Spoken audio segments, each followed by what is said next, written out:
सीतापुर नाम के गांव में रामनाथ नाम का व्यक्ति अपनी पत्नी अनुसुया के साथ मिलकर शादियों में बावर्ची का काम करता था।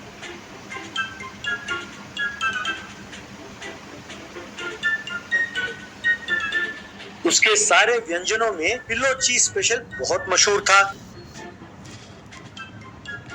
एक दिन रामनाथ का दोस्त रामनाथ से, और कैसे हो रामनाथ? तुमने अपनी बेटी की शादी बड़ी धूमधाम से की और बेटे को खूब अच्छी तरह पढ़ाया भी। अब तुम आराम कर सकते हो। और कितने दिन तुम यूं बावर्ची का काम करके मेहनत करोगे? तब रामनाथ, अरे यार, बेटे की नौकरी तो लग जाने दो, तब मैं आराम करने के बारे में सोचता हूँ। अब पता नहीं भगवान ने हमारी किस्मत में क्या लिखा है।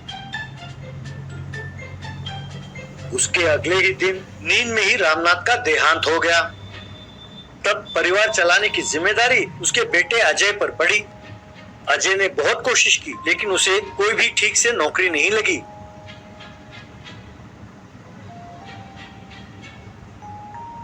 एक दिन अजय की दीदी लता उसके घर आई और अजय से, भैया, और कितने दिन तुम यूँ नौकरी के चक्कर में पड़े रहोगे? तुम पर माँ की जिम्मेदारी है। मैं सोच रही थी कि माँ को मैं अपने साथ ले चलूंगी, लेकिन तुम तो जानते ही हो, माँ की और मेरी सास की बिल्कुल नहीं बनती, और हमारे पास कोई संपत्ति भी नहीं है। एक काम क्यों नहीं करते भैया? तुम पिताजी की तरह बावर्ची क्यों नहीं बन जाते? तब उनकी माँ अनुसुया, ये बहुत मुश्किल है बेटा। जो पिताजी के साथ काम करते थे वे दूसरी जगह नौकरी ढूंढ कर चले गए। अब इसे तो सिर्फ पिल्लो चीज पराठा बनाना आता है और मुझ में अब बाकी पकवान बनाने की ताकत नहीं है। अब सब ऊपर वाले की दया है, जो होगा देखा जाएगा। ऐसा कहा दुखी होकर। ये बात सुनकर अजय के दिमाग में एक आइडिया आया। उसने अगले ही दिन अपने बाइक को बेचा और जो पैसे मिले उससे उसने एक ठेला खरीदा और बीच बाजार में ले जाकर पिलो चीज पराठा बनाकर उस ठेले में बेचने लगा। जो लोग उस रास्ते से गुजरते थे उन्हें अजय के बनाए हुए पिलो चीज पराठा की खुशबू खूब भाने लगी। इस तरह पहले ही दिन से अजय के बनाए हुए पिलो चीज पराठा खाने के लिए लोगों की लाइन लगने लगी। भीड़ में एक औरत, बेटा, तुम्हारे ये पिल्लो चीज पराठे बहुत ही स्वादिष्ट है, बहुत लाजवाब है। 5 साल पहले मेरे भाई की बेटी की शादी में रामनाथ ने एकदम ऐसा ही पिल्लो चीज पराठा बनाया था। आज तक वो स्वाद मेरी जुबान पर है।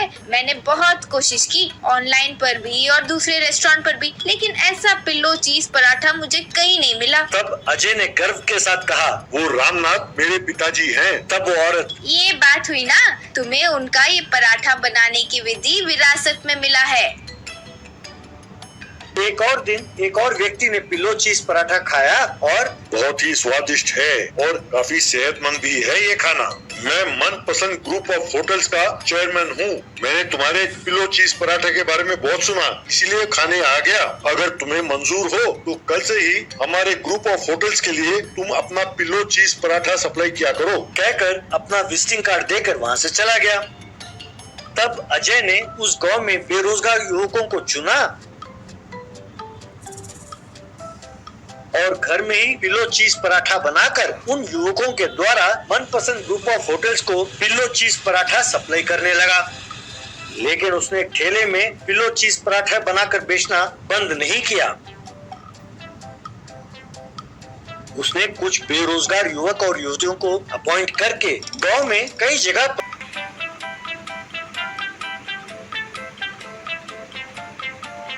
एक दिन अनुसुया अजय से, बेटा अजय, अब तो तुम बहुत अच्छी कमाई कर रहे हो। अपने पिताजी की आखिरी इच्छा पूरी करने का वक्त आ गया है। तब अजय, बोलो माँ, वो इच्छा क्या है? मैं जरूर पूरा करूँगा। तब अनुसुया, कुछ खास नहीं बेटे, तुम्हारे पिताजी की इच्छा थी कि वो एक केटरिंग सर्विस चलाए, लेकिन उनकी इच्छा पूरी नहीं हो सकी। तब अजय, बस इतनी सी बात माँ, ये काम कल ही शुरू करते हैं। ऐसा कहा। अगले ही दिन अजय ने रामनाथ कैटरर्स नाम का कैटरिंग सर्विस शुरू किया। इस तरह सिर्फ उस गांव में ही नहीं बल्कि सारे राज्य में रामनाथ कैटरर्स बहुत मशहूर हो गया। इस तरह अजय ने खूब पैसे कमाए, बहुत बढ़िया घर बनाया और एक सुशील लड़की से उसने शादी की। अजय की कामयाबी देखकर उसकी माँ अनुसुया बहुत खुश हुई। इस तरह अजय उस राज्य के युवकों के लिए एक मिसाल बना।